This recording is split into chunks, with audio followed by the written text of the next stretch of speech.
Parece que desde los años 90, es decir, a finales del siglo pasado, se descubrió que el corazón tiene neuronas. ¿Qué quiere decir esto? Que el corazón también siente, piensa y decide. Apenas veía un poquito sobre esto en esta semana. Se dicen que más o menos en el corazón hay un promedio de 40,000 neuronas. Toda una red de transmisores con funciones muy concretas en lo conveniente. Y aunque 40,000 neuronas parecen muchas, algunos dicen que, que corresponde realmente a 1 milímetro cúbico de las neuronas que hay en nuestro cerebro. O sea, a lo mejor van a decir, pues comparado con lo que hay en nuestro cerebro es muy poquitito, ¿verdad?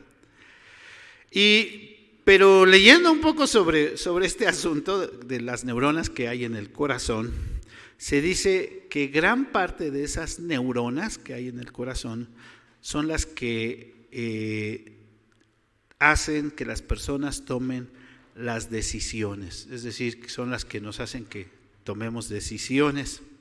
Y no porque esas neuronas impongan esto es lo que se tiene que hacer, sino que porque lo que hacen esas neuronas es convencernos de que eso es lo que tiene o lo que se tiene que hacer.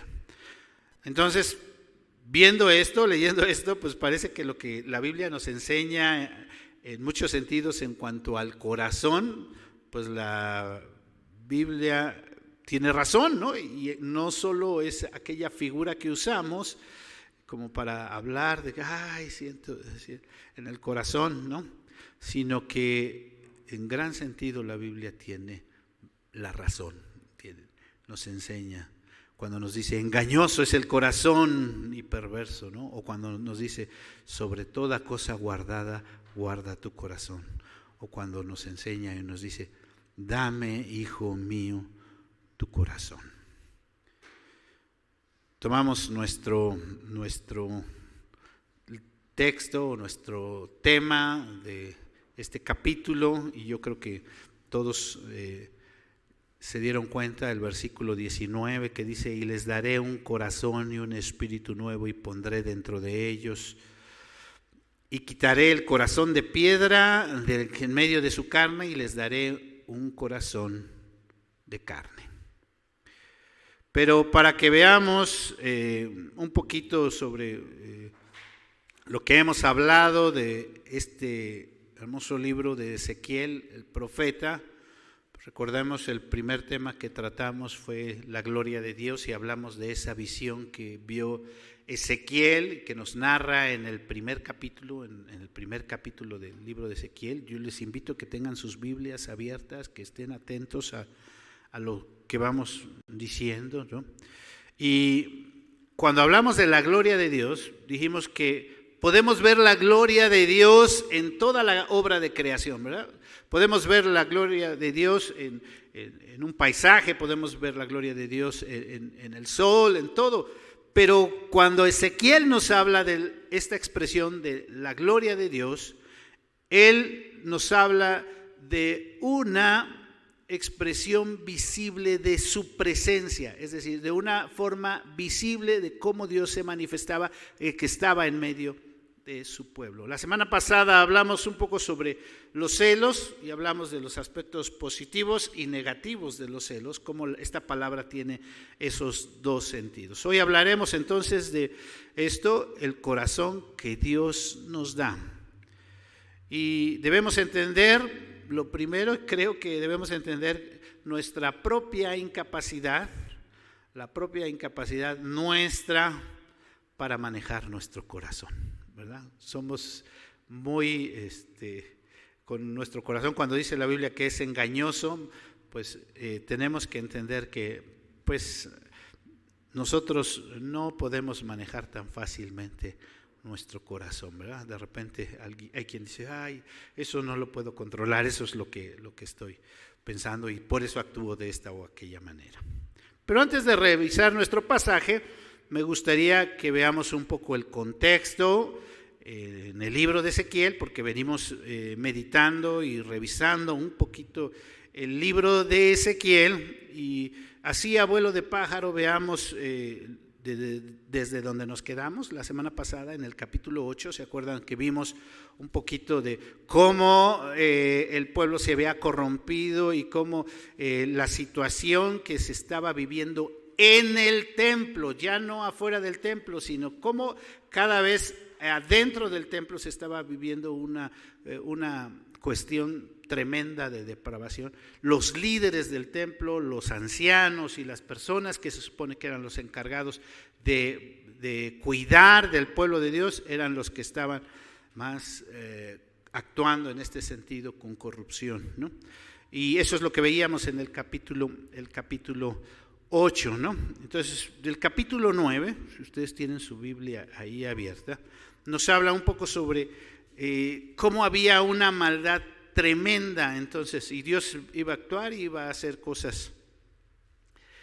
Pero me llama la atención que en medio de la maldad, la corrupción y de toda la depravación que se estaba viviendo en el pueblo de Dios, porque era en el pueblo de Dios, cómo había personas que claman a Dios o que buscan a Dios y claman por misericordia. Porque a veces vemos tanta maldad afuera y vemos tanta maldad en el mundo y pensamos, ¿habrá alguien que busque a Dios en medio de toda esta situación?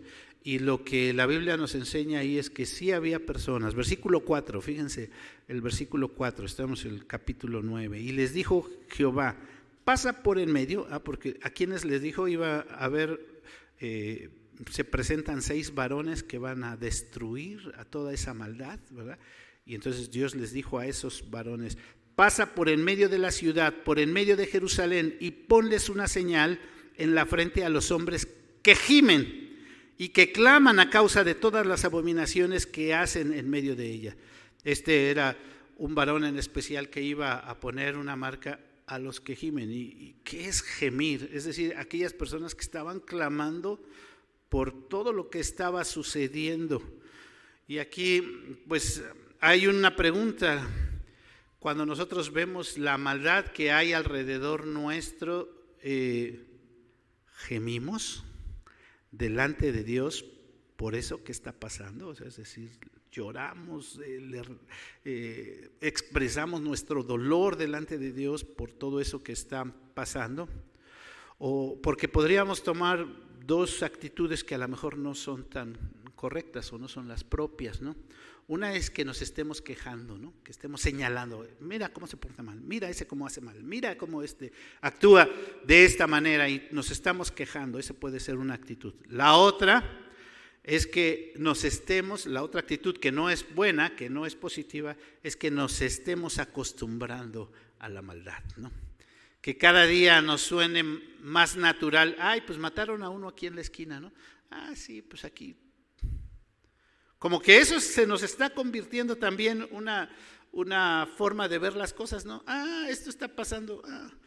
Y la semana, si hubieras visto lo que pasó aquí la otra semana, o si hubieras visto lo que está sucediendo. Antes, cuando se hablaba de algo malo, recuerdo en alguna ocasión cuando se hablaba de que encontraron a un bebé que una mamá había abandonado en la basura. Eso era algo que escandalizó a toda la ciudad y todo salía en primera plana. ¿Cómo es posible que una mamá había abandonado a un bebé en la basura, ¿no?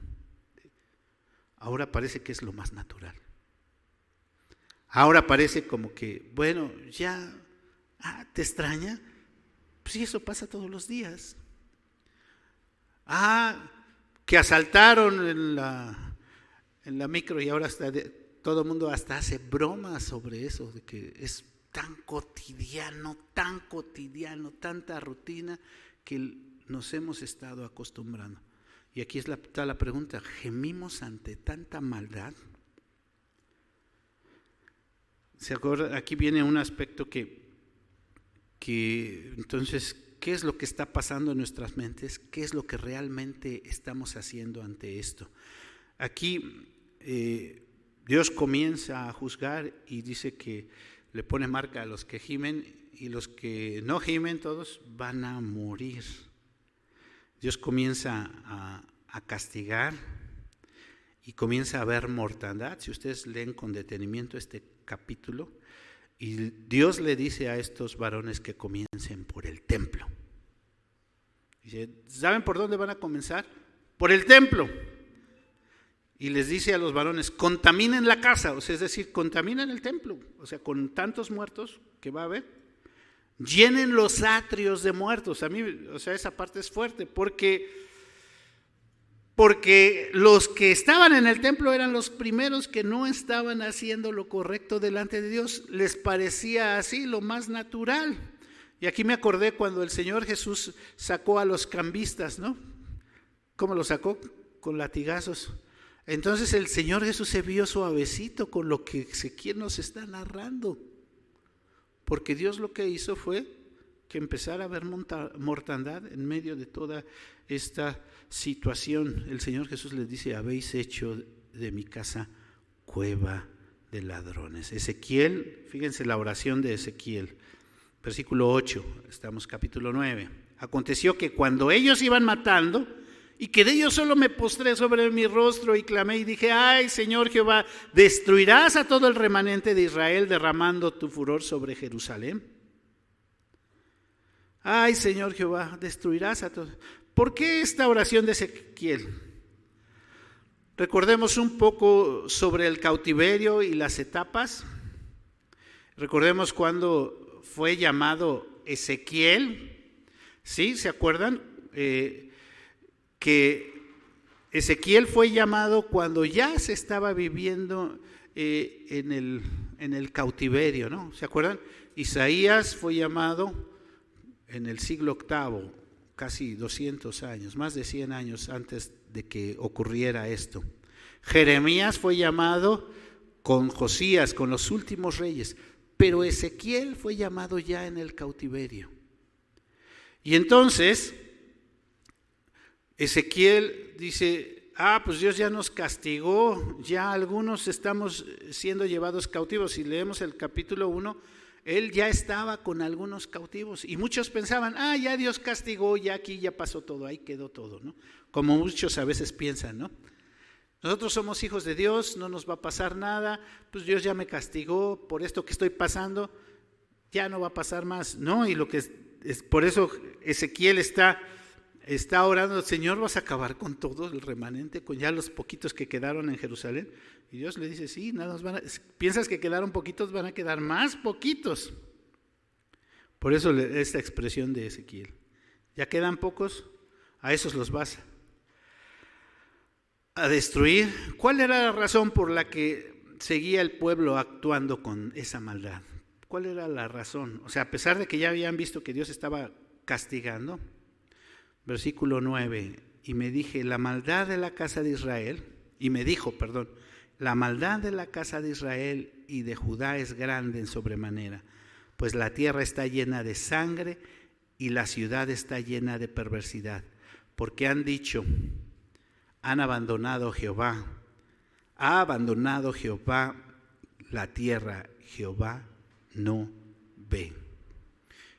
Y fíjense, quiero que pongamos atención en esta expresión, porque es muy importante, porque hemos hablado de la gloria de Dios, ¿verdad? Que podemos ver la gloria de Dios en toda la creación, pero de lo que está hablando Ezequiel es de una manifestación física de la presencia de Dios, es decir, que Dios estaba ahí. Y algo interesante es que Dios estaba ahí, la gloria de Dios estaba ahí en el templo. La gloria de Dios se manifestaba ahí en el templo. La presencia de Dios se manifestaba. A pesar de toda la maldad que había, a pesar de todas las situaciones que estaban, la gloria de Dios estaba ahí, pero el pueblo no la veía. El pueblo no reconocía que ahí estaba la gloria de Dios. Los cielos cuentan la gloria de Dios y el firmamento anuncia la obra de sus manos. Así dice el Salmo 19, ¿no? Y algunos repito, como decía al principio, ven en un paisaje la gloria de Dios y se extasían y dicen, ay, Dios, eres maravilloso. Pero algunos dicen,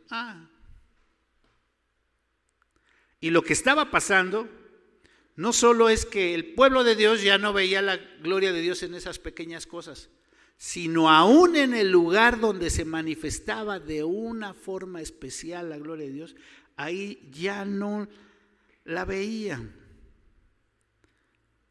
Había tanta maldad porque el pueblo decía, fíjense, Dios nos abandonó. ¿Sí se dan cuenta?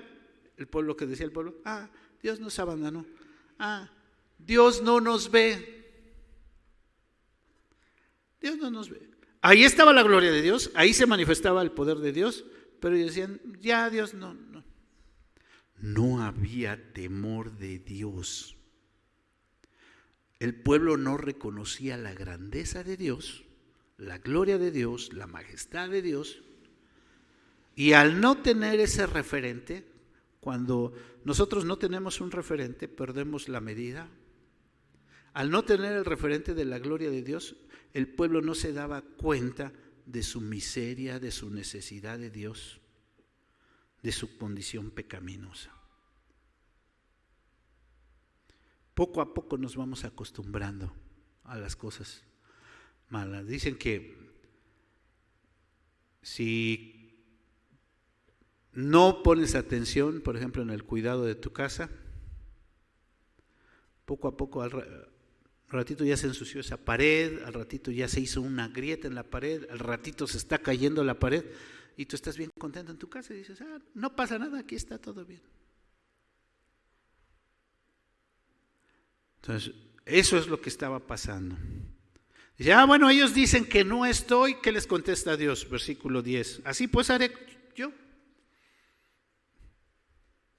Mi ojo no perdonará, ni tendré misericordia y haré recaer el camino de ellos sobre sus propias cabezas.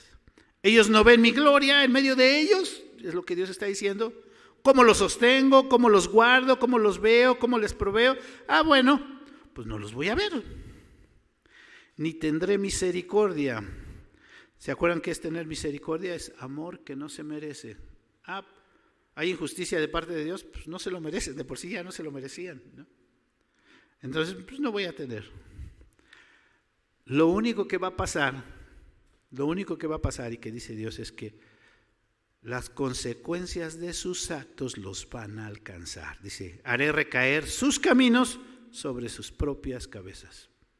O sea, los voy a dejar que las consecuencias de sus actos los alcances. El capítulo 10, porque nos vamos hasta el 11, ¿verdad? Y dije que íbamos a vuelo de pájaro. El capítulo 10 le subtitularon La gloria de Jehová abandona el templo. Y nos describe una vez más Ezequiel esa visión de la gloria que tuvo, que él dice de la gloria de Dios, pero nos describe cómo abandona el templo. Recordemos cuando se consagró, porque lo leímos el primer día, el primer domingo, leímos cómo cuando se consagró el tabernáculo, allá en el libro de Éxodo, hubo una expresión de la gloria de Dios llenando el tabernáculo, y después como cuando se construyó el templo de Salomón, ahí en el segundo libro de los Reyes, hubo otra expresión de la gloria de Jehová llenando el templo, ¿no?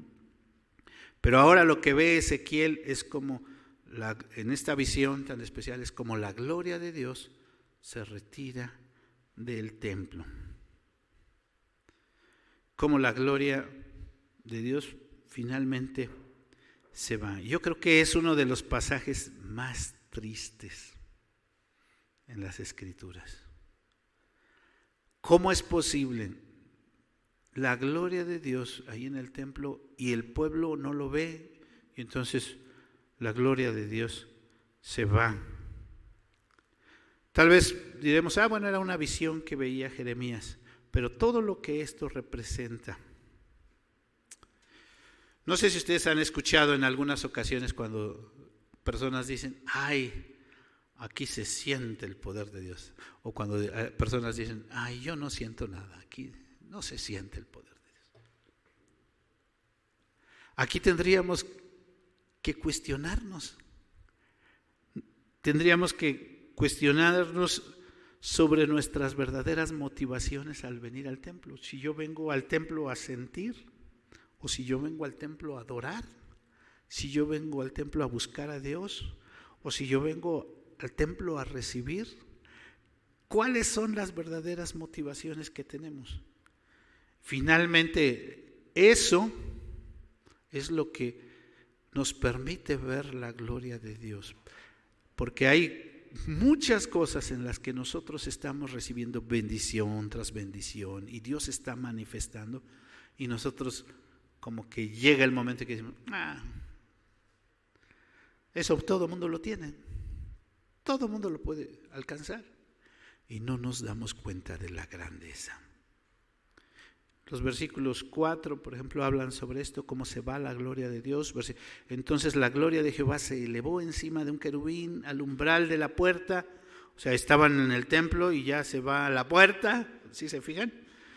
Y la casa fue llena de la nube y el atrio se llenó de resplandor de la gloria de Jehová. El atrio es ya el patio, ¿no? O sea, estaba en la puerta, ya se va al patio. Luego hasta el verso 18, y la gloria de Jehová se elevó encima del umbral de la casa y se puso sobre los querubines, y alzando los querubines sus alas se levantaron de la tierra delante de mis ojos. Cuando ellos salieron, también las ruedas se alzaron al lado de ellos y se pararon en la entrada de la puerta oriental de la casa de Jehová, y la gloria de Dios de Israel estaba por encima de ellos.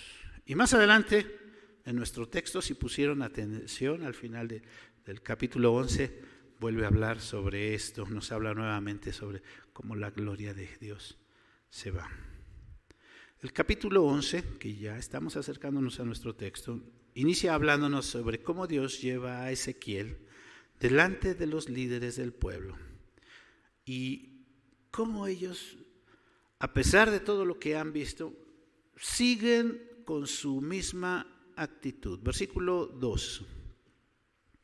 Y le dijo: hijo de hombre, estos son los hombres que maquinan perversidad y dan a esta ciudad mal consejo, los cuales dicen: no será tan pronto, edifiquemos casa, esta será la olla y nosotros la carne. Se me hizo chistoso la forma en que lo expresa aquí el profeta, ¿no? Esta será la olla y nosotros la carne. Yo dije, pues, ¿qué trata de decir aquí el profeta, o qué es lo que están expresando? Y lo que podemos entender así a simple vista, lo que ellos están expresando es que nosotros somos el platillo principal. Nosotros somos aquí lo importante, ¿no? En un guiso, ustedes van a preparar un guiso y se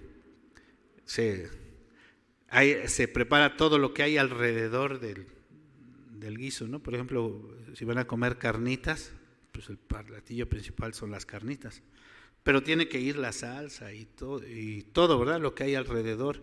Bueno, yo sé que ya algunos van a tener hambre y todo, pero el platillo principal es la carne, ¿no? Y lo que ellos están diciendo, nosotros somos lo principal aquí. Aquí, como esta expresión, mis chicharrones truenan, aquí nosotros somos los meros. Y el mensaje principal, el mensaje de Dios, es fuerte, porque habla sobre lo que está pasando en la ciudad y cómo se han multiplicado los muertos. O sea, estas personas que dan consejo a la ciudad, que dan mal consejo a la ciudad, o sea, no están guiando bien a la ciudad, están preocupados en ser ellos lo principal y no les importa lo que está pasando alrededor. Entonces el mensaje de Dios, fíjense cómo es bien fuerte. Versículo 5, estamos ya en el capítulo 11, ¿no? Y vino sobre mí el Espíritu de Jehová y me dijo: di así ha dicho Jehová, así habéis hablado, oh casa de Israel, y las cosas que suben a nuestro espíritu yo las he entendido. Habéis multiplicado vuestros muertos en esta ciudad y habéis llenado de muertos las calles. Entonces estas personas no ven lo que está pasando. No sé si les suena esto en algún sentido, con de repente personas o líderes que no se dan cuenta de qué es lo que está pasando, lo que está viviendo nosotros como personas, lo que se está viviendo, la realidad que está a nuestro alrededor. Y entonces el mensaje de Dios es esto. Lo que Dios le dice es que los muertos son lo principal. Lo que a ustedes no les está preocupando, eso es lo principal. Fíjense versículos 6 y 7. Habéis multiplicado vuestros muertos en esta ciudad y habéis llenado de muertos sus calles. Por tanto, así ha dicho Jehová: vuestros muertos habéis puesto en medio de ella. Ellos son la carne y ella es la olla, mas yo os sacaré a vosotros en medio de ellas. Ustedes no tienen nada que ver aquí. ¿Sí se dan cuenta la forma en que lo está diciendo? Y aquí, entonces aquí ya viene nuestro texto. Dijimos cuál es nuestro texto y cuál es nuestro versículo. Y quizá aquí la pregunta: ¿por qué era tan importante ver todo esto que hemos visto, que hemos hablado, antes de entrar a nuestro texto y al tema? Porque tiene que ver con nuestras motivaciones, tiene que ver con nuestros intereses, tiene que ver con lo que realmente nos inquieta, lo que realmente nos mueve, lo que nos apasiona, lo que nos lleva a tomar decisiones. Tiene que ver con nuestro corazón. ¿Sí se dan cuenta cómo a veces todo lo que está pasando, todo tiene que ver con esto, con nuestro corazón? Entonces Dios, que nos conoce y que sabe que nosotros, por nosotros mismos, no podemos cambiar tan fácilmente, sabe que la parte medular para que haya un cambio y para que busquemos y le busquemos, es que le busquemos de todo corazón. Les voy a dar, versículo 19, un corazón y un espíritu nuevo pondré dentro de ellos. Quitaré el corazón de piedra y les daré de piedra de en medio de su carne, y les daré un corazón de carne, para que anden en mis ordenanzas y guarden mis decretos y los cumplan, y me sean por pueblo y yo sea a ellos por Dios. La primera frase es: les daré. ¿Sí? Les daré un corazón. Pero la pregunta aquí primera es, bueno, ¿a quién le está diciendo Dios a Ezequiel que le va a dar? ¿A quién se lo va a dar? ¿A quién les va a dar este corazón? Podríamos decir, si vamos entendiendo el texto y vamos viendo, pues se lo va a dar al verdadero pueblo de Dios, al verdadero pueblo, ¿no? No nada más los que estaban en el templo, no los que aparentemente hacían culto o participaban ahí, sino al verdadero pueblo de Dios. ¿Y quién es el verdadero pueblo de Dios? Bueno, es lo que dice ahí en los primeros versículos, los versículos de nuestra lectura. 15, hijo de hombre, tus hermanos, los hombres de tu parentesco y toda la casa de Israel, toda ella son aquellos a quienes dijeron los moradores de Jerusalén: alejaos de Jehová, a nosotros es dada la posesión. Fíjense, quiero explicar un poquito. Los verdaderos hermanos de Ezequiel, o los verdaderos creyentes, el verdadero pueblo de Dios, que está refiriéndose ahí al profeta, eran los que fueron esparcidos, aquellos que ya no vivían en Jerusalén, porque los que vivían en Jerusalén les habían dicho: váyanse, aléjense de Jehová. Nosotros somos los verdaderos hijos de Dios. ¿Sí se dan cuenta de esto? ¿Se acuerdan del mensaje de Jeremías? Acabo de mencionarlo hace un momento. El mensaje de Jeremías lo estuvimos viendo bastante. Jeremías les avisó al pueblo: viene el castigo de Dios, viene Nabucodonosor y los va a llevar cautivos. Y entonces el mensaje que Dios le pidió a Jeremías es decir: vuélvanse y ríndanse y váyanse con Nabucodonosor. ¿Sí se acuerdan? Y hubo unos que oyeron a Jeremías y se rindieron y fueron, se los llevaron cautivos. Y hubo otros que decían: no, nosotros somos el pueblo de Dios, no nos va a pasar nada. Entonces aquí lo que está diciendo el profeta es: los que obedecieron y los que se fueron como Dios les había mandado a través de Jeremías, esos son tus verdaderos hermanos. Esos son los que obedecieron. Y los que estaban ahí en Jerusalén le estaban diciendo, no, váyanse ustedes. No. Los que se quedaron en Jerusalén son los que leíamos en Ezequiel, que estaban trastornando, pervirtiendo todo lo que se debía hacer en el templo. Los que decían, somos los hijos de Dios y Dios no nos va a hacer nada, pero ofendían en todo a Dios. Entonces viene algo muy interesante, que son las promesas que Dios les da. Fíjense, y me parece fabuloso la forma en que Dios les da estas promesas. La primera promesa que veo, y yo lo puse así, lo vi así de esta manera: la gloria de Dios va a ir con ellos. Así le puse yo. Sí, la gloria de Dios se fue del templo donde había maldad y todo esto, pero la gloria de Dios va a ir con ellos. ¿Por qué? ¿Por qué digo esto? Dice ahí que les va a dar un templo pequeñito. ¿Tienen su Biblia? Versículo 16. Por tanto, di así ha dicho Jehová el Señor: aún les he arrojado lejos, aunque les he arrojado lejos entre las naciones y les he esparcido por las tierras, con todo les seré por un pequeño santuario en las tierras a donde lleguen. ¡Wow! A mí me pareció maravilloso. Estábamos leyendo cómo la gloria de Dios está dejando el templo. Y lo importante es que entendamos que la presencia de Dios, Él la estaba prometiendo ahora con los que habían sido obedientes. Donde quiera que ellos fueran llevados. Donde quiera que... Y yo, al estar meditando un poquito en esto, decía, bueno, lo que está... Porque algunos podrían entenderlo, bueno, pues la gloria de Dios va donde quiera que yo voy, y pues entonces no debemos entenderlo como un dejarnos de congregarnos, ¿no? Porque, pues si donde quiera que estoy está la gloria de Dios. No, al contrario,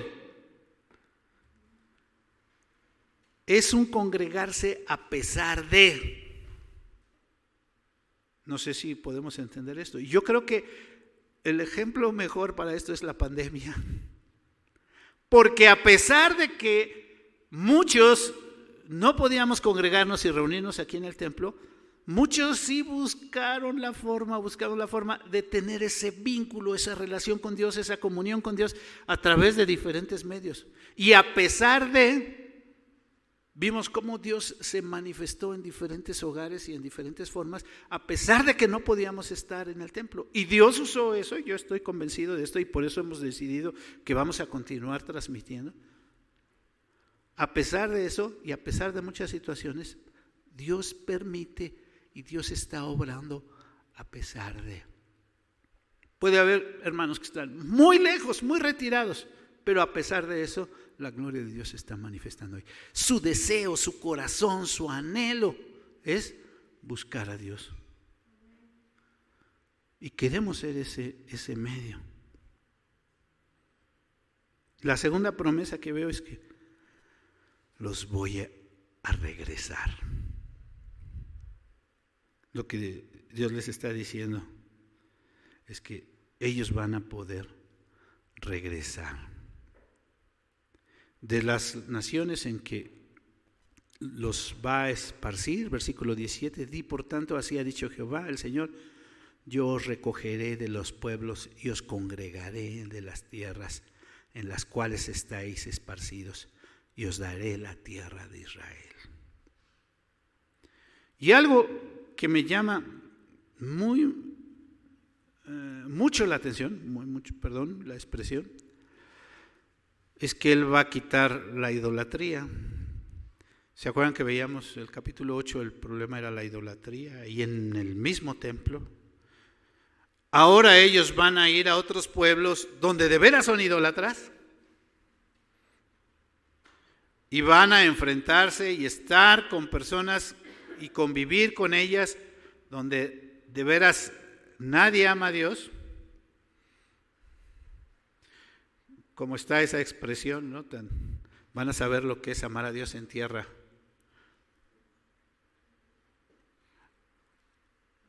ajena, lo iban a experimentar, pero su corazón, su deseo, su anhelo iba a estar en buscar a Dios. Y un día iban a regresar ellos, no solo ellos, sino ellos con sus hijos y con sus nietos, ¿no? Porque Jeremías profetizó que se iban a tardar 70 años. 70 años pues ya con hijos y con nietos. Y así fue. Dios les permitió regresar con hijos y con nietos y con la familia y con todos. Y entonces viene la promesa de nuestros textos, de nuestro texto 19. Les daré un corazón, un espíritu nuevo, pondré dentro de ellos. Y quitaré el corazón de piedra en medio de su carne y les daré un corazón de carne. Un corazón de carne, un corazón sensible. Lo que hablábamos al principio sobre el corazón y las neuronas, y que estas neuronas que están en el corazón son las que algunos dicen, así lo expresan, son las que ayudan a tomar las decisiones, nos convencen por tomar las decisiones. Nos va a dar, fíjense lo que Dios está diciendo, que va a dar pasión, deseo, anhelo, el celo del que hablábamos la semana pasada por Dios. Pasión, deseo, no lo querías hacer, ahora quiero hacerlo y me gusta hacerlo y deseo hacerlo con todo mi corazón.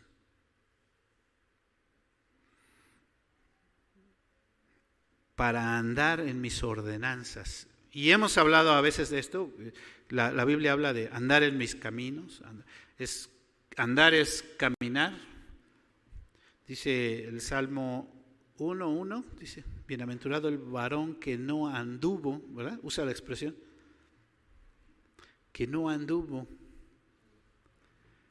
Y esa idea de andar en los caminos da la visión, la idea de una vida cotidiana, de nuestro diario andar, de nuestro día a día, nuestra forma de ser. No solo una aparente vida de liturgia de los domingos, que nos ponemos la aureolita, sino cómo es nuestro día a día. Para que guarden y cumplan mis decretos. En un sentido, podríamos verlo como sinónimos, ¿verdad? Les voy a dar esto para que guarden. Pero creo que tiene que ver con alguien que anda buscando a veces justificarse, porque hay personas que tratan de justificarse.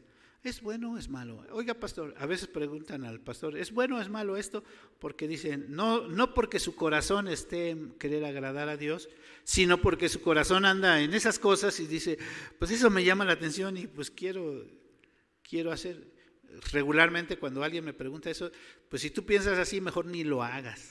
¿Por qué? Porque eso quiere decir que eso te está llamando la atención y lo quieres poner más que en el lugar de Dios.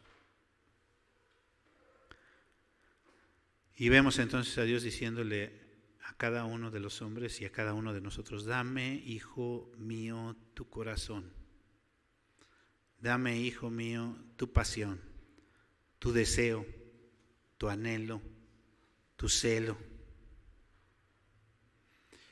Otra vez comentaban sobre seguridad de la salvación y escuchaba a alguien decir, bueno, ¿tú quieres saber si eres salvo? Ve dónde está tu deseo, tu pasión, tu anhelo. Si Dios te ha dado ese nuevo corazón, ahí está tu pasión, tu deseo, tu anhelo. Servirle, buscarle, querer conocerle más.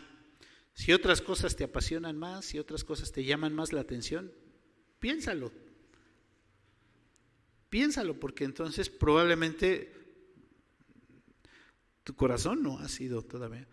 Si te sientes triste cuando le fallas a Dios, si realmente sientes ese pesar porque no estás haciendo lo correcto, entonces el Espíritu Santo está obrando ahí en tu corazón.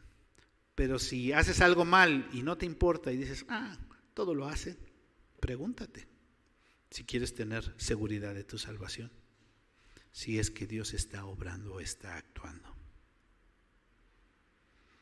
Lo podríamos decir de la siguiente manera, mas aquellos cuyos deseos, pasiones, caminan o van tras ellos, que han puesto antes a Dios, dice ahí, este texto quisiera leerlo. el 21, que es, bueno, si tu corazón no es así, si tu corazón, versículo 21, es lo que ya se dijo en el capítulo anterior, versículo 21, mas aquellos cuyo corazón andan tras el deseo de sus idolatrías y sus abominaciones, yo traigo su camino sobre sus propias cabezas, dice Jehová el Señor. Y este texto lo podríamos decir de la siguiente manera: mas aquellos cuyos deseos y pasiones caminan y van tras de ellos, lo han puesto antes que Dios, sus abominaciones. Recordemos que para nosotros puede ser cualquier cosa, o sea, una idolatría, o lo que idolatramos es cualquier cosa que pongamos en el lugar de Dios. No solamente una imagen, ¿verdad? Porque a veces señalamos, es idólatra porque se inclina ante una imagen. No, pero cualquier cosa que nosotros pongamos antes de Dios, nosotros nos estamos convirtiendo en idólatras, ¿verdad? Dice el Señor, yo traigo su camino sobre sus propias cabezas. Eso ya lo había dicho en el capítulo anterior, ¿no? Ellos van a sufrir sus propias consecuencias, las consecuencias de sus actos. La semana pasada, bueno, en esta semana veía cómo algunos artistas, personalidades, bueno, no voy a decir nombres y eso porque soy bien malo para acordarme de los nombres de los artistas, ¿no? Pero sí sacaron a varios artistas ahí en el video que veía. Menospreciaban el infierno. Así que lo tenían en menos y decían, el infierno, sí me voy a ir al infierno, ¿y qué? Y varios se lo sacaron a varios artistas. Lo tomaban como algo pues no tan importante y lo expresaban así en entrevistas o en cosas así. Oiga usted, el infierno. Y mucha gente hoy día le preguntan sobre el cielo y el infierno, pues ¿qué tiene que ver? Nuestro texto termina con esa parte de la gloria de Dios. Versículo 24. 23, 24. La gloria de Jehová se elevó de en medio de la ciudad y se puso sobre el monte que está al oriente. O sea, ya, ¿se acuerdan primero? Vimos, ¿no? En la puerta, luego en el atrio, luego ya en la puerta de la ciudad. Y ahorita ya, dice, se levantó y se puso ya sobre el monte, ya se va. Que está al oriente de la ciudad. Y luego me levantó el Espíritu y me volvió a llevar en visión del Espíritu de Dios a la tierra de los caldeos, es decir, a donde lo llamó, ¿se acuerdan? Si leemos el capítulo 1,